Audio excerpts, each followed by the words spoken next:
Welcome. In front of me is a MOTOROLA Razr 40 Ultra, and today I will show you how you can boot this device into safe mode.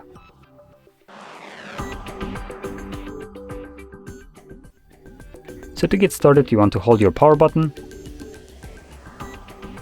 It looks like we need to hold power and a volume up to access the boot options, so let's try that. There we go. So power, volume up, and once you see your boot options, you want to hold power off. This will then change into reboot to safe mode, so confirm by tapping on OK, and wait for the device to boot back up. Now, just to clarify this, safe mode is primarily used for troubleshooting your device. If you have some kind of problem with maybe some malicious application, you could boot it into this mode and hopefully solve your problem. Now, the reason I mention this is because in safe mode, only the pre-installed applications will function. Any app that you have installed yourself will be temporarily turned off, and neither you nor the device can start it up.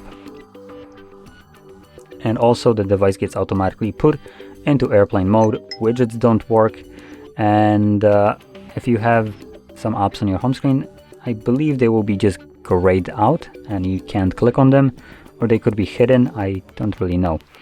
But yeah, that is basically how you boot into this mode. Now once you're done with it and you want to go back to the normal one, hold power button and volume up again, and all you need to do is now select restart. The device will reboot, and once it boots back up, it automatically goes to the normal mode. So with that being said, if you found this very helpful, don't forget to hit like, subscribe, and thanks for watching.